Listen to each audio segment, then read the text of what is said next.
ഇസ്ലാമിന്റെ ചരിത്രം പറയുമ്പോൾ നാം കൂടുതൽ കേൾക്കുന്നത് ദീൻ ഉയർത്തിപ്പിടിച്ച മഹാവീരന്മാരായ അബൂബക്കർ റളിയല്ലാഹു അൻഹു, ഉമർ റളിയല്ലാഹു അൻഹു, ഉസ്മാൻ റളിയല്ലാഹു അൻഹു, അലി റളിയല്ലാഹു അൻഹു ഇവരുടെയൊക്കെ ചരിത്രങ്ങളാണ്. എന്നാൽ ഈ മഹത്തായ പുരുഷന്മാരോടൊപ്പം തന്നെ ഒരു സ്വർഗീയ കൂട്ടം സ്ത്രീകളും നിന്നിട്ടുണ്ട്. അവരാണ് ഉമ്മഹാത്തുൽ മുഅ്മിനീൻ, മുഅ്മിനീങ്ങളുടെ ഉമ്മമാർ. അവരിൽ ഒരാളാണ് ഹഫ്സ ബിൻത് ഉമർ റളിയല്ലാഹു അൻഹു. അവർ ഇസ്ലാമിന്റെ രണ്ടാം ഖലീഫയായ മഹാവീരനായ കരുത്തും ദൃഢനിശ്ചയവും നിറഞ്ഞ ഉമർ ഇബ്നു ഖത്താബ് റളിയല്ലാഹു അൻഹുവിന്റെ മൂത്ത മകളായിരുന്നു. ഹഫ്സ ബീവി ഉമർ റളിയല്ലാഹു അൻഹുവിന്റെ പ്രതിബിംബം പോലെയായിരുന്നു. ഹഫ്സ ബീവി വളരെ ചെറുപ്പത്തിൽ തന്നെ ഇസ്ലാം മതം സ്വീകരിച്ചു.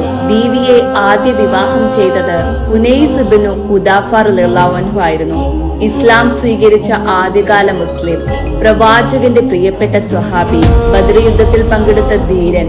അദ്ദേഹവും കുടുംബവും പ്രവാചകനോടൊപ്പം മദീനയിലേക്ക് ഹിജ്റ ചെയ്തു. അതിനിടെ ബദ്ർ യുദ്ധം നടന്നു. അദ്ദേഹം അതിൽ പങ്കെടുത്തു. ബദ്രിലെ സ്വഹാബികൾ ഇസ്ലാമിന്റെ ചരിത്രത്തിലെ ഏറ്റവും ഉയർന്ന സ്ഥാനമുള്ളവരാണ്. എന്നാൽ അധിക നാൾ കഴിഞ്ഞില്ല. ബദ്ർ യുദ്ധത്തിന് ശേഷമുള്ള ദിവസങ്ങളിൽ ഉനൈസ് റളിയല്ലാഹു അൻഹു ഷഹീദായി. ബഖീ ഖബർസ്ഥാനത്ത് അദ്ദേഹം മറവ് ചെയ്യപ്പെട്ടു. അങ്ങനെ വളരെ ചെറുപ്പത്തിൽ തന്നെ ഹഫ്സ ബീവി വിധവയായി. തന്റെ മകളുടെ ജീവിതം നോക്കി ഉമർ റളിയല്ലാഹു അൻഹു സങ്കടപ്പെട്ടു.